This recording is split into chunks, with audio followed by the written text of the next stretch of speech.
हमारे जीवन में यदि दुख आए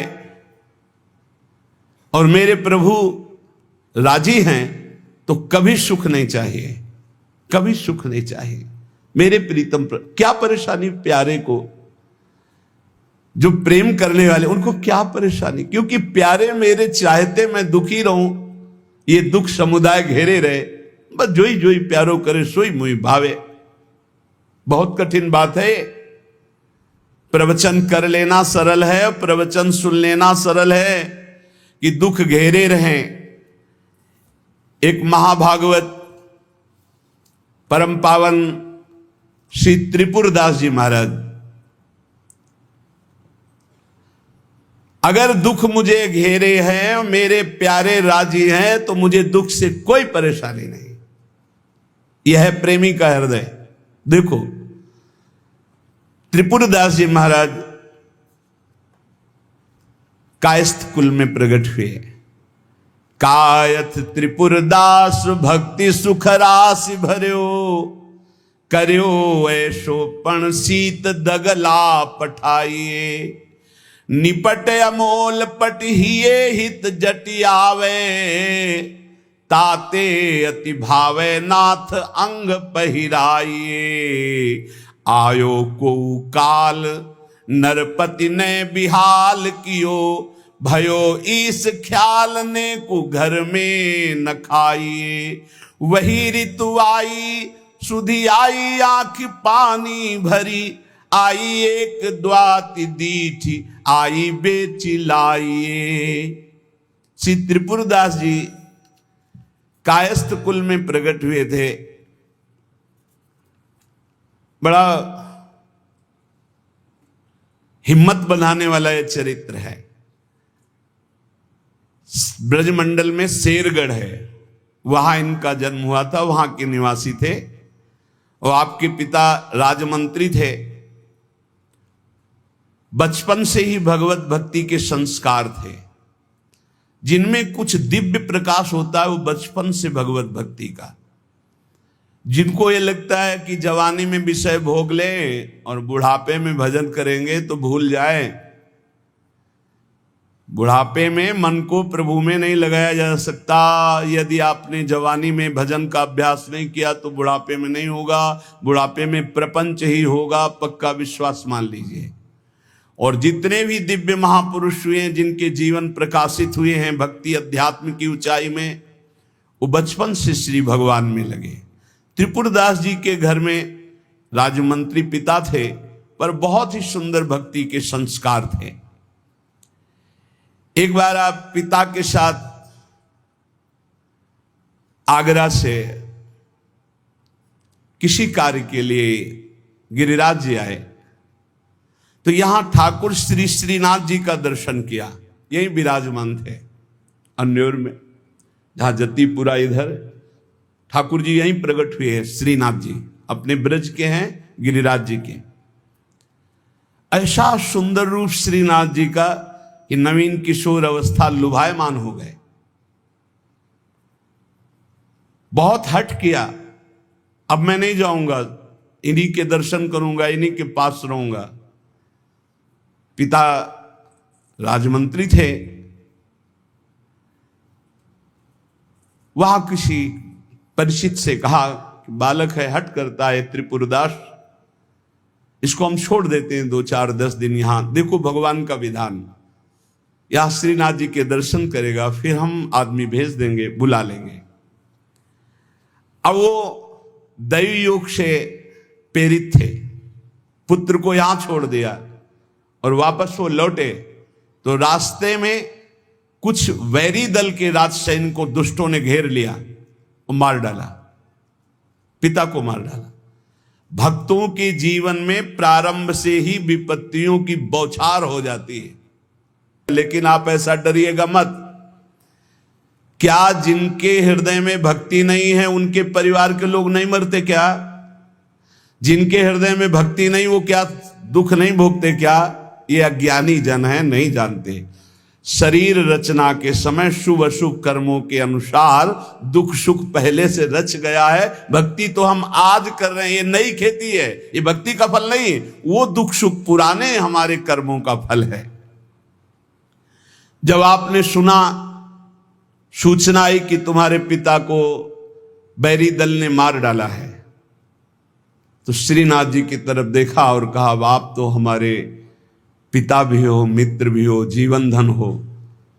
हृदय में बड़ा आनंद हुआ कि चलो नाम मात्र का पिता अंतर्ध्यान हो गया, लेकिन मेरा जो अनंत जन्मों का पिता है उससे संबंध हो गया।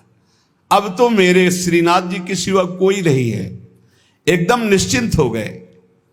रोज प्रभु के सामने भाव विभोर होकर रोया करते, नौ किशोर अवस्था, कि प्रभु अब आपके सिवा हमारा कोई नहीं है। एक दिन वल्लभाचार्य भगवान आचार्य चरण, जिनके दुलारे लाडिले श्रीनाथ जी हैं, वो सेवा में आए तो देखा है बालक बहुत एक दृष्टि से देखता है, रोता है। लाओ इस बालक को सामने लाया। ये है भगवत कृपा। जब भगवत कृपा होती है तब गुरु मिलते हैं, जब गुरु कृपा होती तब भगवान मिलते हैं। जब भगवान की कृपा होती तब गुरुदेव मिलते हैं, संत मिलते हैं। जब द्रवहि दीन दयालु राघो तो साधु संगति पाइए। और जब संत द्रवित होते हैं तब भगवान का साक्षात्कार होता है। बुलाया और परिचय पूछा, कौन है ये? तो कहा अमुक राजमंत्री का पुत्र है, इनके पिता यात्रा में मारे गए हैं और ये बहुत आसक्त चित्त होकर श्रीनाथ जी को देखते हैं, श्रीनाथ जी से रोते हैं। त्रिपुरदास जी ने साष्टांग दंडवत किया वल्लभाचार्य जी को और कहा, प्रभु मैं मात्र पितृहीन, न मेरे माता है न पिता है, मैं अनाथ बालक हूं। बस मेरे नाथ तो श्रीनाथ जी ही हैं और आपके श्री चरणों का आश्रय दे दिया। प्रभु मुझ अनाथ दीनहीन को आप स्वीकार कर लीजिए। बहुत प्रसन्न हुए। इतना छोटी अवस्था में ऐसे शुद्ध शब्द, ऐसे भागवतिक चेष्टाएं। चलो आज अभी इसी क्षण मैं इसको दीक्षा देता हूं। आचार्य श्री वल्लभाचार्य जी विधि पूर्वक दीक्षा देकर ब्रह्म संबंध कराया। कुछ दिन तक पास रखा और कहा वापस जाओ घर। श्रीनाथ जी की सेवा की भावना रखो, निरंतर चिंतन करो, ध्यान में श्रीनाथ जी का स्मरण रखो, भक्ति में जीवन व्यतीत करो। हमारा सदैव कृपा प्रसाद तुम्हारे साथ है। गुरु आज्ञा तत्काल श्रीनाथ जी से उनके जो परिचय के थे ले गए। यवन राजा था, उनके राजमंत्री थे पिता।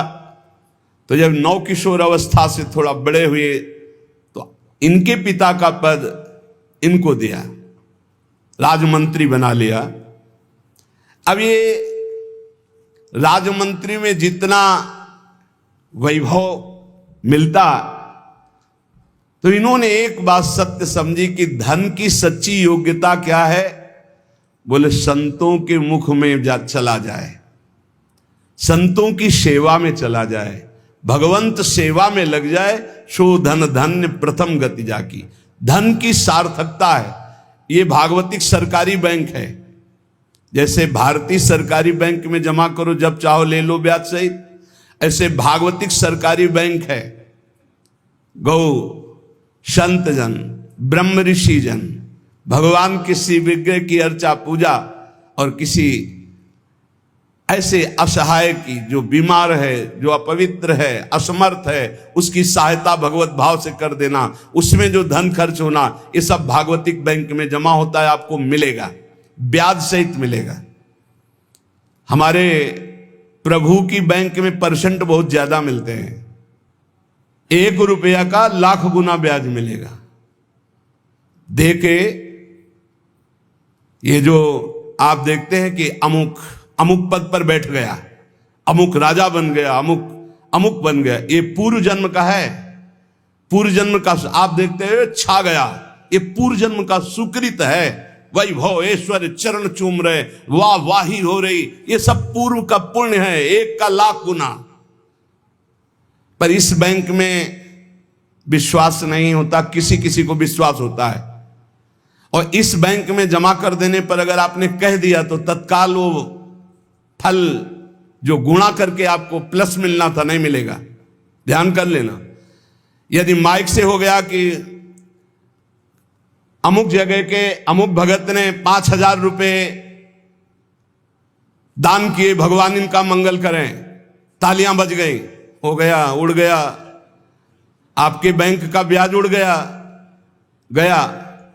जैसे सभा में खड़े होकर अपने पाप को स्वीकार कर ले तो उड़ गया, खत्म पाप।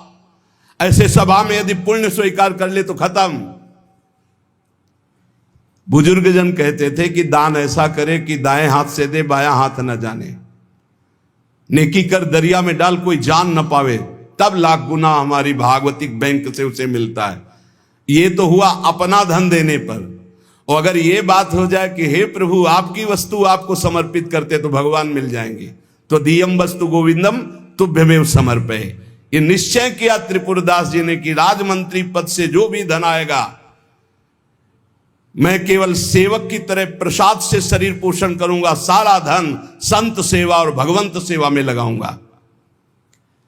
उस श्रीनाथ जी के लिए नियम लिया, प्रतिज्ञा ली कि हर साल सर्दी में दगला बनवा कर भेजेंगे, रत्नों से हीरो से जटित बढ़िया पोशाक सर्दी की, सुनहरे गोटे सुंदर सुंदर रत्न जटित। अब चाहे करोड़ों के रत्न लग जाए श्रीनाथ जी के लिए, और राजमंत्री थे, दगला भेजते और रोज संत सेवा होती त्रिपुरदास जी के यहां। संत जन आते, प्रसाद पाते, धन की यही सार्थकता है। जय जयकार हो, भगवान नाम कीर्तन हो, भगवत अनुरागी जन आकर प्रसाद पावे, भगवान की आरती पूजा सेवा। धन्य है वो गृहस्थ, वो धन्य, वो तीर्थ है उसका घर जिसके घर में भगवान की आरती होती, भगवान का नाम कीर्तन होता, आए हुए अतिथियों की सेवा होती है। और श्रीनाथ जी भी बड़े रिजवार ठाकुर, बहुत खुश होकर के, प्रसन्न होकर के वो दगला धारण करते। श्री विठलनाथ जी श्री वल्लभाचार्य जी के पुत्र हैं। वो देखते कि और वस्त्र जब धारण कराते तो ठाकुर जी धारण करते हैं, लेकिन जब त्रिपुरदास जी का दगला धारण कराते तो ठाकुर जी फूल जाते हैं, प्रसन्न हो जाते हैं। भक्त के द्वारा प्रेम से दी हुई वस्तु भगवान बहुत भाव से स्वीकार करते हैं।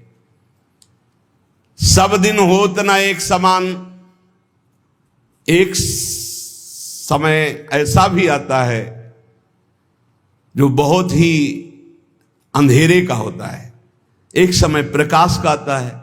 जैसे दिन रात ऐसे सुख और दुख।